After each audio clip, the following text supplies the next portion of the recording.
On se demande souvent quelle est la meilleure source de protéines pour la santé et il y a plein de personnes en fait qui vont te dire oui, ce sont les protéines animales, oui, ce sont les protéines végétales. Très souvent, c'est orienté vis-à-vis de ce qu'elles ont envie de manger. Très souvent, dans les diètes carnivores, ce sont les personnes qui ont en fait envie de manger beaucoup de viande qui se convainquent des aspects santé par la suite. Ou alors au niveau éthique, hein. C'est-à-dire que dans les diètes végétales, c'est plutôt oui la planète, oui machin, bah, j'ai envie de me convaincre que du coup comme c'est meilleur pour la planète, c'est meilleur pour la santé. Et il y a plein de gens qui ont en fait pas à cœur de vraiment savoir ce qui est bon pour la santé, mais plutôt ce qui va dans le sens de leur conviction personnelle. Aujourd'hui, je vais te donner, selon moi et selon ce que j'ai lu de la littérature scientifique, avec quelques sources, mais elles ne seront pas du tout exhaustives, hein, c'est plutôt une accumulation de savoir pendant des années, ce que moi je pense être les meilleures sources de protéines pour la santé, tout simplement.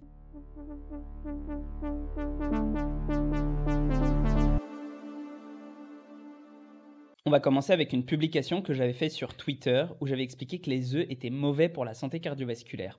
Et là, alors là, les gens ont pété un câble, mais je vais un petit peu lire ce qu'il en est parce que ça va permettre d'un petit peu mieux comprendre ce que j'ai à reprocher à certains types de protéines animales. Donc, un œuf de poule contient en moyenne 1,6 g d'acide gras saturé et 200 mg de cholestérol. Le cholestérol provoque de l'athérosclérose, une cascade d'événements qui bouchent les artères et provoque de potentiels graves problèmes comme les infarctus et AVC.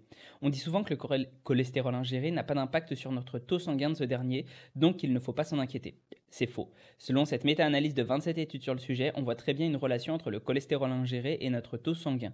Ce qu'il faut impérativement comprendre, c'est que c'est une relation hyperbolique. En somme, passer de 0 à 2 œufs par jour a beaucoup plus d'impact que de 2 à 4. Ainsi, il existe d'autres études qui montrent que jusqu'à un œuf par jour ne semble pas avoir d'impact sur notre cholestérol endogène. Mais dans ces mêmes études, les auteurs suggèrent que c'est peut-être parce qu'on en consomme déjà tellement de cholestérol dans notre alimentation en Occident que ça n'a pas d'impact supplémentaire. Généralement, les œufs sont comparés dans les études à des aliments d'une qualité médiocre. En lisant la conclusion de cet article, on pourrait se dire que c'est sain de consommer des œufs. Mais en fait, ça a été comparé à des saucisses et du fromage. En revanche, si on compare cela à des flocons d'avoine, bizarrement, l'avoine paraît baisser le cholestérol sanguin. Alors oui, certains pourront dire que si ça se trouve, les fibres dans l'avoine aident vraiment à baisser le cholestérol endogène et les œufs ne l'augmentent pas. Mais ça reste quand même un faisceau de preuves. Et si on regarde attentivement, bien que non statistiquement significatif, il y a une augmentation du LDL de 4,3 mg par décilitre dans le groupe œuf. Beaucoup disent aussi que les œufs n'auraient pas d'impact sur les maladies cardiovasculaires en se fondant sur de grosses études de cohorte. Oui, enfin c'est facile quand on se fonde sur des études qui ajustent pour le taux de cholestérol, comme cette dernière. C'est sûr que si on enlève les effets du problème principal des œufs, bah il n'y a plus de problème. A l'inverse, quand on ne le fait pas, on remarque que chaque demi-œuf en plus par jour augmente de façon significative les risques de maladies cardiovasculaires. Dans certaines cohortes de personnes sportives avec une bonne diète, la consommation d'œufs est associée de manière énorme au risque de maladies cardiovasculaires.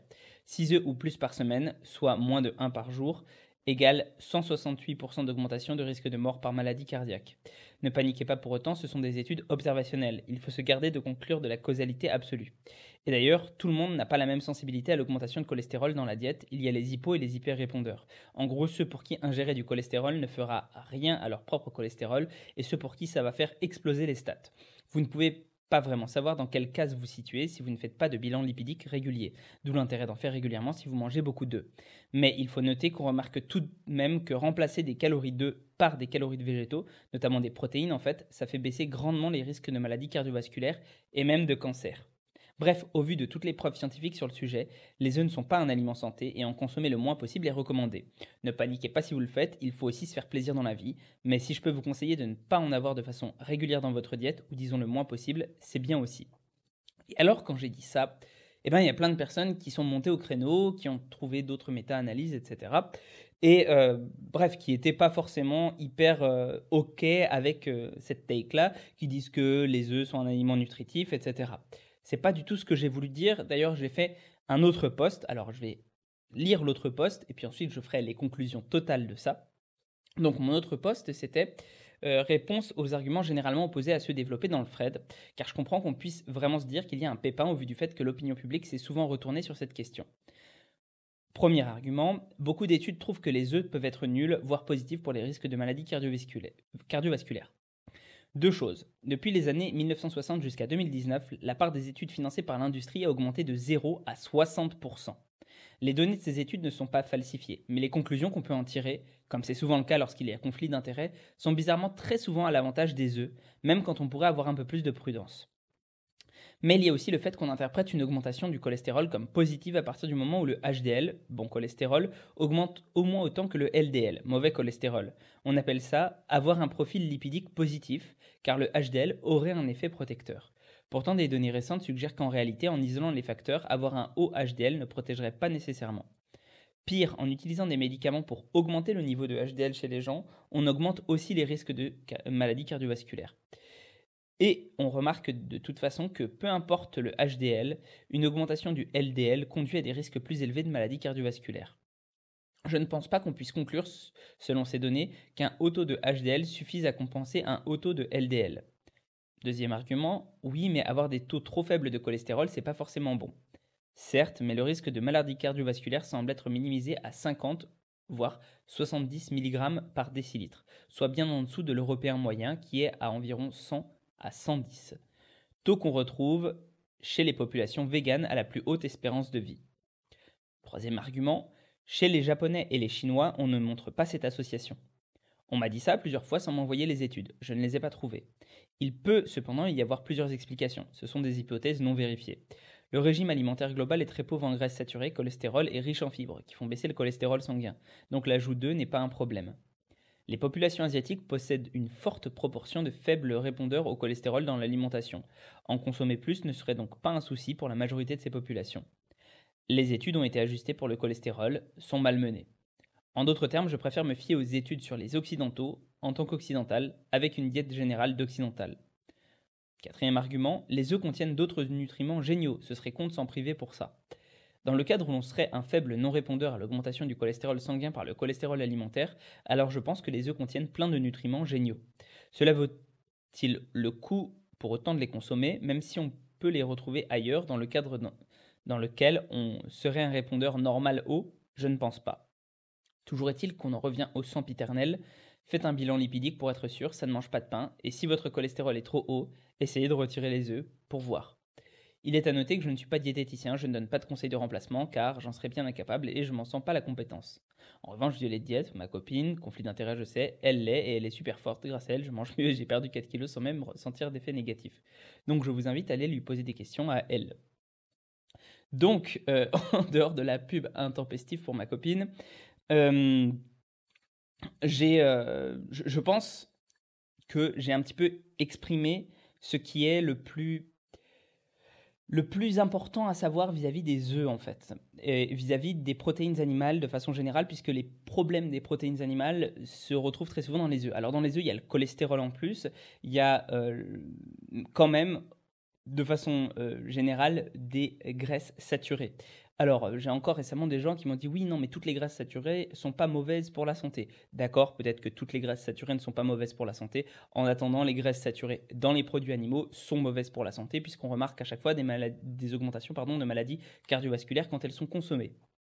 Donc, qu'est-ce qu'on en retire? Eh bien, on en retire des conclusions qu'on peut retrouver par exemple dans ces études-là, Substitution of an animal-based with plant-based foods on cardiometabolic health and all-cause mortality, Systematic Review and Meta-Analysis of Prospective Studies.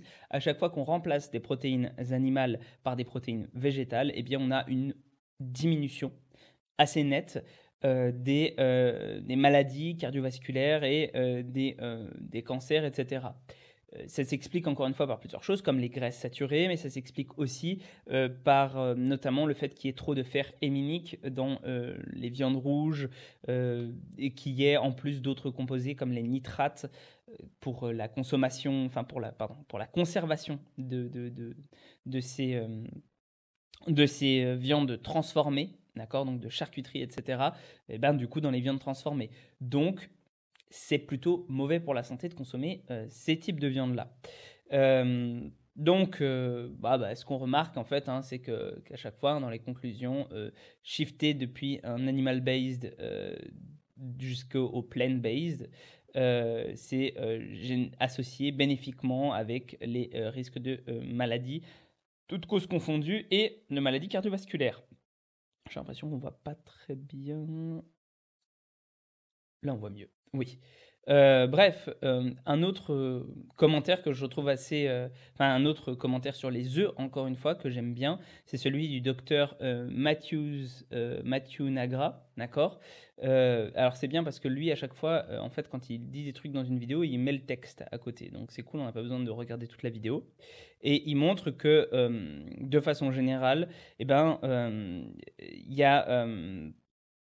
il y a des avantages à consommer peu d'œufs. Pas nécessairement zéro œuf, mais à baisser sa consommation d'œufs. Alors, j'ai déjà parlé des œufs en long, large et travers, donc voilà, mais je vous donne une ressource supplémentaire.